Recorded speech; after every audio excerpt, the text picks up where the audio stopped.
而家咧就係個局勢咧繼續送出咁萬變嘅。而家咧我就講翻呢喺以色列嘅最新收到嘅消息吓，以色列咧就擊斃伊朗前戰爭首領，幾日後亦擊斃咗咧伊朗新任嘅戰爭首領，攻擊仍在繼續嘅。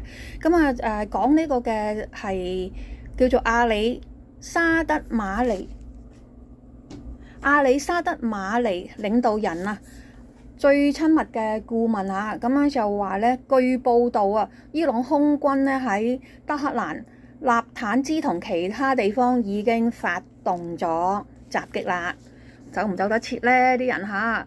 咁咧就講啊，以色列國防軍喺向德黑蘭發動大規模撤離警告後，轟炸伊朗國家廣播電台。以色列國防，我睇下先嚇，呢個最新。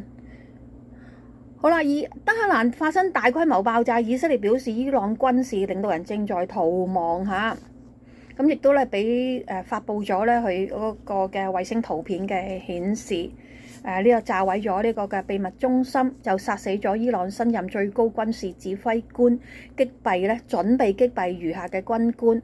國防部長就話俾哈梅內伊聽，佢最終可能呢個咧。正式咁講噶啦，哈梅內伊最終可能會像薩達姆侯賽因一樣，即係話殺無赦噶啦。佢警告啊，以色列國防部長已經講出聲啦，即係因為特朗普叫佢唔好咁啊，但佢已經係發出警告，即係唔理啦。咁伊朗呢就命令官員唔好上網，因為同以色列有關聯嘅組織聲稱遭受到黑客攻擊。12分鐘前呢，就機構咧就話咧被殺嘅預備役人員係新貝特嘅作戰指揮官。再多啲資料出㗎嚇，呢個12分鐘前。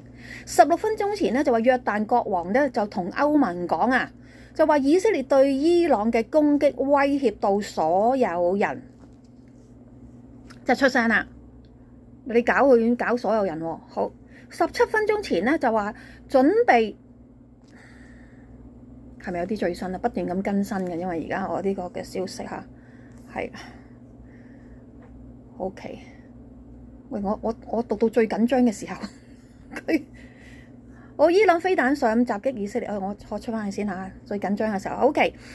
約旦國王就講啦，同歐盟講啦，咁跟住之後咧就話咧，標準普爾就警告，同意伊朗長期嘅戰爭可能會降低以色列嘅信用評級。我諗佢都唔會理呢樣嘢噶啦。咁咧，伊朗如何進一步報復以色列嘅進攻咧？美聯社嘅呢個就另外佢都有報嘅嚇。6月16號就伊朗革命衛隊誓言不間斷咁打擊以色列。警報響遍全國，咁但係似乎咧佢打親都係得民居喎，好似亂咁嚟咁樣，好似盲頭烏蠅咁樣發射咁樣喎嚇。咁至於話點樣影響全國咧？咁我今日啲時間都比較緊張少少，我就喺度完今日早晨嘅節目交俾蘭大哥噶啦，等間嚇。好啦，東岸時間嘅8點26分2025年嘅6月17日星期2啊。可以買一杯奶茶，一飲而盡，亦都可以。OK， 咁最新嗰個報導啊，呢個就係出咗啦。